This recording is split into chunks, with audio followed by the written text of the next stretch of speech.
Mlandizi oye! Daktari Samia Suluhu Hassan oye! Ndugu Mchengerwa oye! Wana Mlandizi oye! Afya oye!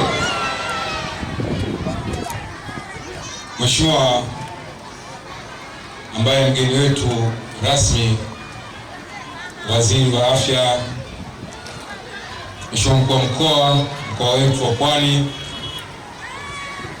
Mheshimiwa DC Mkuu wetu wa Wilaya ya Kibaha, ndugu mwenyekiti wa Chama cha Mapinduzi wilaya yetu ya Kibaha, ndugu katibu wa Chama cha Mapinduzi Ezekiel Moleli, ndugu mwenyekiti wa halmashauri, ndugu sasa mwite ndugu au mke wangu, ndugu mwenyekiti wetu, ndugu mkurugenzi, Mheshimiwa mbunge Asha Baraka, ndugu wananchi, habari za saa hizi. Ndugu mgeni rasmi, kwanza nianze kama ilivyokuwa desturi yetu ya kumshukuru Mwenyezi Mungu ambaye ametujalia kubwa la kihistoria. Lakini pia nimshukuru Mheshimiwa Rais wa Jamhuri ya Muungano wa Tanzania Daktari Samia Suluhu Hassan. Namshukuru na kumpongeza kwa kazi kubwa na nzuri ambazo anazifanya katika taifa letu. Ndugu mgeni rasmi, watu wengi walidhani kwamba mama hataweza, lakini ameonyesha kwa vitendo uwezo wake. Na katika kuonyesha uwezo wa vitendo, uwezo wake ameuonyesha katika utekelezaji wa miradi mbalimbali, na hana mbwembwe, anatekeleza bila mbwembwe, bila vishindo, lakini mambo tunayaona, mambo makubwa sana. Leo huwezi kuamini, sisi wote mashahidi. Juzi tulikuwa Rufiji katika kuzindua mradi mkubwa wa kihistoria kwenye bwawa la Mwalimu Nyerere. Tunajua wote mradi ule ulianzishwa na mtangulizi wake, lakini leo mama ameumaliza bila vishindo, taratibu, lakini mambo yanakwenda vizuri. Sisi wote leo mashahidi. Miradi mbalimbali ukiangalia kwenye sekta ya afya, leo vituo vingi vya afya vimejengwa, hospitali za wilaya zimejengwa, hospitali za mikoa zimejengwa, hospitali za rufaa zimejengwa. Huyo ndio Daktari Samia Suluhu Hassan. Nikasema nipate nafasi ya kumpongeza kidogo, lakini yako mambo mengi ameyafanya kwenye nchi.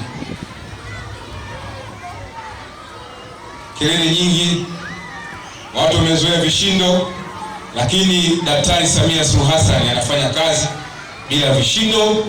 Vishindo vyake kwenye utekelezaji unaonekana. Kuna wakati nilikuwa nawaambia wenzangu, leo ukienda Dodoma pale kwenye mji wa serikali ule, wakati anaingia Daktari Samia Suluhu Hassan, mji ule kulijengwa nyumba za kawaida ama maofisi ya chini, lakini leo ukifika pale unasema uko Dubai. Mji mzuri, majengo yote yamejengwa kwa ghorofa. Kwa hiyo ndio Daktari Samia Suluhu Hassan. Hata ukiangalia ule mradi pale wa Busisi wa daraja ile kilomita 3, ni jambo kubwa, ni jambo la kihistoria. Watu hawakutegemea kama ataumaliza mradi ule. Ametumia fedha nyingi, ameumaliza. Hivi karibuni amekwenda kufungua SGR, ujenzi wa SGR pale kutoka Tabora, Mwanza, Kigoma. Huyo ndio Daktari Samia Suluhu Hassan. Taratibu mambo yanakwenda kiuhakika, na nchi imetulia, hakuna vurugu, hakuna nini, mambo yanakwenda vizuri. Ndugu mgeni rasmi, nimepewa nafasi niseme kidogo, lakini kipekee nikupongeze. Ndugu zangu, leo tunapokea gari hii mpya. Hii gari haikuja tu hivi. Mimi nilipata nafasi ya kukutana na Mheshimiwa Waziri kwenye kikao cha neki. Mimi mneki, lakini na yeye mneki. Tukaongea pale.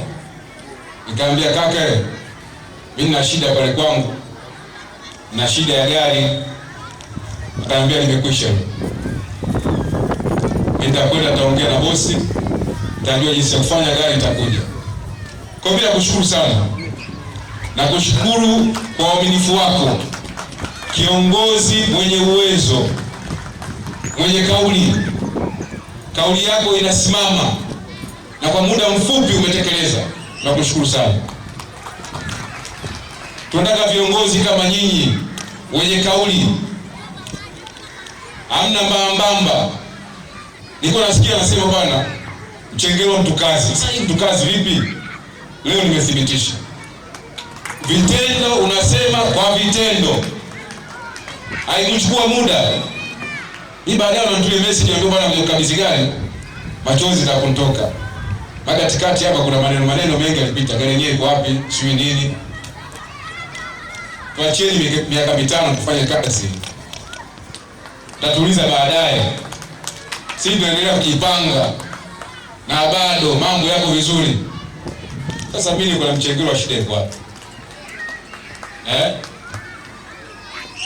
Zamani tumezoea tunasema mzigo mzito mpe nani? Sasa hivi tunasema mzigo mzito mpe Mdengereko. Ana uwezo, ni waziri ambaye amekaa katika wizara 5 na zote amezitendea kazi na amefanya vizuri. Alikuwa utumishi, akaenda michezo, akaenda maliasili, akaenda TAMISEMI, leo yuko afya. Sio kama naama kwa sababu nyingine tu. Uwezo wake unampelekea kwenda kufanya kazi katika hizo wizara nyingine. Nani kama Mchengerwa? Nani kama Mchengerwa? Mchengerwa oye! Mwaka 2015 wakati ule hayati Dr. Magufuli alikuwa rafiki yangu sana. Sasa alikuja kwenye kampeni bwana. Na amekuja. Tumekaa mimi na yeye tunaongea. Basi nikamwambia mzee, no Chalinze bwana. Ilikuwa kibao, tulianza kibao mazungumzo.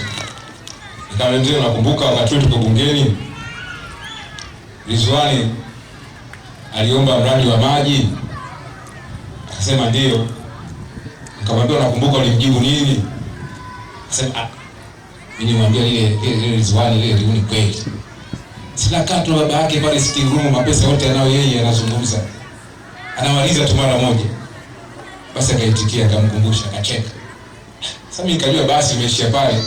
Tukatoka tukaenda Chalinze. Kufika Chalinze tukakutana na Ridhiwani. Ridhiwani akaomba mradi, katika mazungumzo akaomba mradi. Kumbe mzee Magufuli jambo anao, alishika. Mzee sijui tuweke mita ngapi huku, maji sijui barabara sijui na nini. Evanyanyuka akasema. Akaambia na wewe Ridhiwani, wewe nao na matatizo kweli. Wewe unakaa na baba tu pale sitting room pale, unaniambia pale baba yako leo linatoma pesa, miradi inakwenda. Sasa Ridhiwani babake ndo alikuwa rais kipindi kile. Na kisa mzee Mchengerwa, Mheshimiwa Waziri, tuna changamoto kubwa ya barabara. Hii barabara yetu hii ni barabara ya muda mrefu, haipitiki, barabara chafu. Na mwenyewe bahati nzuri wakati unakuja hapa mkurugenzi akaniambia bwana tuisafishe hii barabara hii. Tuombe hata magreda kidogo tuisafishe ili Mheshimiwa Waziri akipita hapa basi mambo yawe safi. Nikamwambia hapana. Na kama naweza kuongeza mashimo yaongezeni kwa sababu akipita aone na yeye mambo ambayo yalivyo. Sasa mashimo umeyaona mzee. Na mimi sisemi kama Ridhiwani kwa sababu wewe kuna sehemu unakaa, niko nakutolea mfano kule kwambia kwamba Ridhiwani aliambiwa na Mzee Magufuli kuna sehemu anataka kwenda kuzungumza. Sasa mimi sisemi kwamba wewe nini utafanya, lakini na kusema kwamba Ridhiwani aliambiwa na Mzee Magufuli. Sasa sisi barabara yetu hii hapa hii ina shida sana. Lakini changamoto yetu nyingine kubwa ni vituo vyetu vya afya. Tunacho kituo cha afya Magindu pale kizuri sana. Tunashukuru sana serikali. Tunacho kituo cha afya tunaendelea kujenga na kukiimarisha Kwala pale kizuri sana. Lakini tunacho kituo cha afya Ruvu. Tumeanza kujenga pale. Bado kuna changamoto za kumalizia majengo na kadhalika. Lakini sera ya chama chetu inasema kila kata tuwe na kituo cha afya. Sasa tuna changamoto ya Boko na tuna changamoto ya Soga. Tuna changamoto ya Lutumi mbali sana kuja mpaka kwenye kituo cha afya cha Kwala. Kwa hiyo na hili nalo naomba tuliangalie. Lakini kubwa hospitali yetu ya wilaya. Mimi wakati ule nilijenga fence pale. Kutumia fedha za mbunge, fedha za mfuko wa jimbo, nikatumia fedha zangu mwenyewe. Lakini vile vile mshukuru Mheshimiwa Rais. Alinipa mifuko 15 na kanipa mtu mmoja pale akanipa na nondo pale. Kwa hiyo namshukuru sana Mheshimiwa Rais, alinisaidia kujenga ile ukuta. Sasa hizi siku nisaidie pale. Lakini nakwambia kwamba tumeanza pale ujenzi na mimi kwa sababu sina sambusa tumejenga kiingilio kile. Tunataka tuanze kujenga ule ukuta. Na mimi natamani kwa sababu nilikuja Rufiji kama mneki, tukafanya ziara na tukaona mambo makubwa Rufiji. Wamefanya mambo makubwa sana. Ukifika pale Rufiji unasema Dubai. Barabara pale mambo safi, taa zile hivi. Mambo mazuri. Sasa Sheikh Vista ni sawa sana wewe. Hii barabara na ule ukuta pale ule. Mimi najua ukitoka hapo unatoka na kauli nzuri. Ule ukuta ule ni barabara hii. Basi mambo yatakuwa vizuri. Lakini nikuombe sana Mheshimiwa Waziri, tusaidie katika maeneo haya. Na kwa sababu uwezo wako mkubwa wa kazi, unafanya kazi vizuri. Hata mimi hapa leo sitaki kuongea sana kwa sababu nakusikiliza. Na mimi nakujua. Lakini kubwa mimi nakuombea Mungu. Uwezo wako mkubwa sana wa kufanyaji kazi. Unamsaidia sana rais. Sana. Na wabunge sisi tunakuheshimu na waneki kwa uwezo wako. Sio kitu kingine, mtu mkweli, mkarimu, unapenda watu, unapenda kujitoa. Sasa leo umeanza Kibaha Vijijini. Kaka nakushukuru sana. Umetuvisha nguo. Tabu nilikuwa naipata hapa. DMO alikuwa anasoma taarifa. Lakini sasa hii bwana kusema pembeni, siku nyingine usizungumzie magari ya zamani. Bora uzungumzie magari ya mwaka 2007 sio ngapi? Hatuna gari. Gari ndio kwanza hii imetuletea nzuri. Bora uzungumzie magari ya mwaka 2007 watu magari 6 sio magari 6 yako wapi?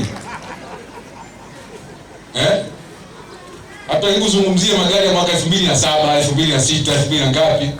Sasa waziri akisikia magari 6 kumbe Sheikh Mheshimiwa Waziri hatuna magari ya 6, anasema magari yote mabovu. Gari ndio kwanza hii mpya umetuletea, na kama kuna gari nyingine utusaidie tupeleke maeneo mengine. Mheshimiwa, mimi nimalizie tu kwa kusema tunaomba mkoa tupate mkoa mwingine. Sasa kitokee mikoa mingine, huu mkoa mwache huko kwa baki huko. Wewe tafuta mkoa mwingine. Huu tuachie sisi. Sasa kwa sababu anafanya kazi vizuri na atakuja hapo utamsikia. Lakini tunaye DC wetu, tuna ushirikiano naye mzuri na mwenyekiti wetu wa chama. Tunafanya kazi vizuri sana. Pekee tushukuru mkurugenzi. Tunafanya kazi pamoja, ushirikiano wa kutosha. Haya mambo yote tunayaona tuyasikia, ambayo ameyasikia, na ushirikiano mkubwa baina ya mkurugenzi na mkuu wa mkoa, anatuchunga na tuangalia, tuko pamoja sana. Lakini DMO wetu tuachie. Watu wakiona mtu anafanya kazi wanaanza shoti. Washaanza kumpiga shoti. Lakini anafanya kazi vizuri sana. Mheshimiwa Waziri, mimi naomba wewe muache haraka. Maana watu wamezoea shoti, hawana kazi za kufanya, wakubwa nzima shoti. Maana siku hizi shoti imekuwa faradhi. Ukianza kupigwa shoti sunna. CCM oye!